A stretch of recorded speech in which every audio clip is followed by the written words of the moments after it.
Bismillahirrahmanirrahim. Assalamualaikum warahmatullahi wabarakatuh. Alhamdulillahirabbil alamin. Puji syukur hadirat Allah Subhanahu wa taala.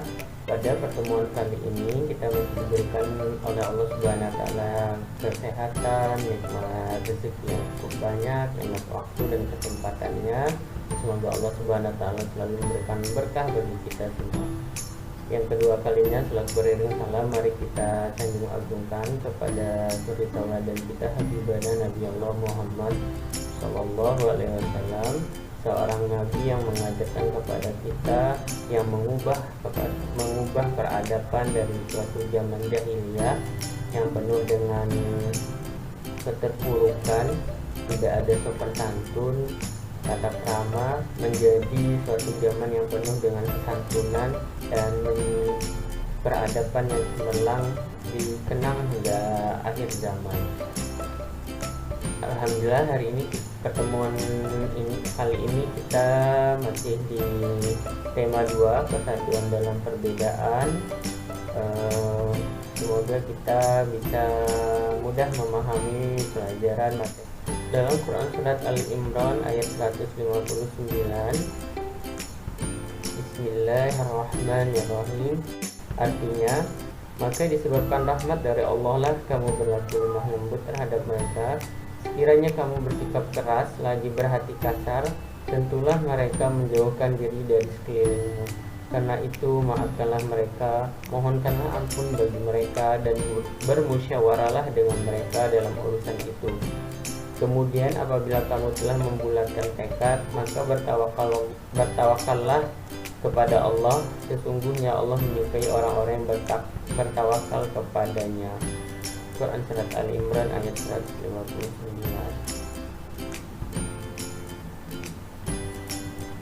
Subhanallah, maha agung kesempurnaan yang Allah berikan kepada Rasul kita Nabi Allah Muhammad SAW, Rasul yang mempunyai akhlak yang mulia, tutur kata yang lemah lembut dan tegas, serta orang-orang yang mendengarkan pembicaraannya adalah manusia yang merasakan kenikmatan dan kelezatan berbicara dengan beliau. Kenapa? Karena beliau memiliki susunan bahasa kalimat yang bagus, efektif, dan menyentuh bagi yang pendengarnya. Kalimat efektif adalah kalimat yang singkat, padat, dapat menyampaikan pesan, dan dapat dipahami secara efektif. Ciri-ciri kalimat efektif yaitu ketepatan pilihan kata. Kalimat efektif tidak menggunakan kata-kata atau frasa yang tidak perlu digunakan untuk menghindari pemborosan kata di dalam kalimat. Contoh, saya tidak suka buah apel dan saya tidak suka buah durian. Ini merupakan kalimat tidak efektif.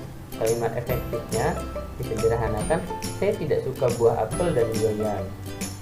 Yang kedua, ketepatan bentuk kata. Kesamaan bentuk kata yang digunakan dalam kalimat. Jika kata pertama berbentuk verba, maka kata selanjutnya berbentuk verba. Jika kata pertama berbentuk nomina, maka kata selanjutnya juga berbentuk nomina. Contoh, langkah-langkah dalam menulis kalimat efektif adalah memahami, mengetahui, dan mengaplikasikan definisi kalimat efektif.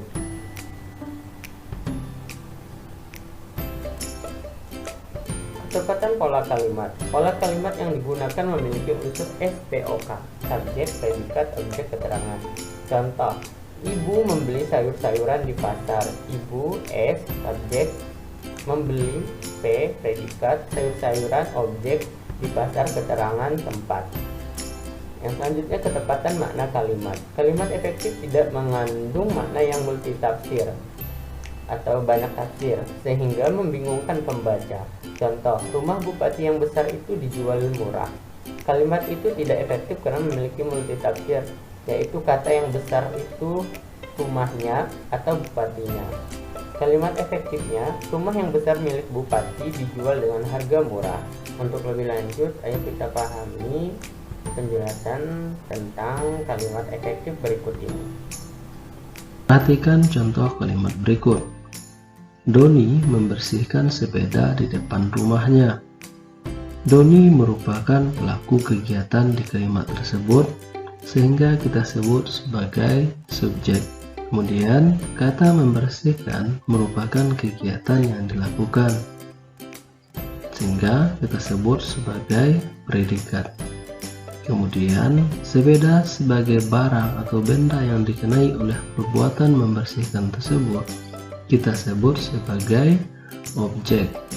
Terakhir, di depan rumahnya menjelaskan atau menerangkan tempat atau lokasi kegiatan tersebut, sehingga kita sebut sebagai keterangan. Sekarang, untuk membuat sebuah kalimat efektif, kita perlu memperhatikan hal-hal berikut. 1. Kalimat harus sesuai dengan ejaan bahasa Indonesia yang disempurnakan. Sebuah kalimat harus menggunakan ejaan atau tanda baca yang tepat.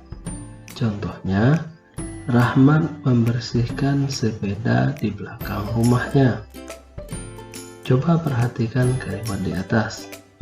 Kalimat tersebut menjadi tidak efektif karena kesalahan penggunaan tanda baca, yaitu tanda tanya. Untuk mengubahnya menjadi kalimat efektif, kita harus mengubah tanda bacanya menjadi tanda titik. Kedua, sistematis. Sebuah kalimat hendaknya disusun dengan memiliki susunan subjek, predikat, dan objek serta keterangan yang berurutan dan teratur, sehingga tidak memusingkan pembacanya.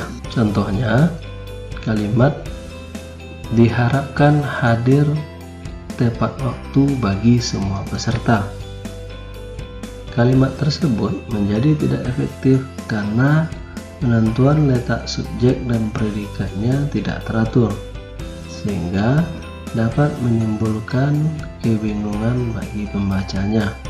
Maka, untuk merubahnya menjadi kalimat efektif, kita ubah menjadi semua peserta diharapkan hadir tepat waktu. Oke, itu tadi penjelasan tentang kalimat. Setelah memahami materi, bisa Ananda baca di buku tematik CSIP tema 2 tentang kalimat efektif halaman 64 sampai 65, serta tentang kata baku dan tidak baku halaman 128 sampai 129. Untuk tugas atau latihannya, silakan buka halaman 66, menganalisis kalimat tidak efektif di halaman 66 buku CSIP tema 2. Lalu tugas tersebut dikirim ke guru tematik. Alhamdulillahirrahmanirrahim. Semoga pelajaran kita hari ini berkesan dan bermanfaat. Bisa kita ambil hikmah yang sangat luar biasa tentang materi pada pertemuan kali ini, yakni tentang penyusunan penggunaan kalimat efektif dalam bahasa Indonesia yang baik dan benar. Semoga kita mencontoh akhlak tauladan dari Rasulullah Muhammad SAW. Semoga bermanfaat. Apabila ada kekurangannya itu dari Pak Jeffrey pribadi, ada baiknya dan kebenaran mutlak dari Allah Subhanahu Wa Taala. Saya cukupkan dan membaca alhamdulillah. Wassalamualaikum warahmatullahi wabarakatuh.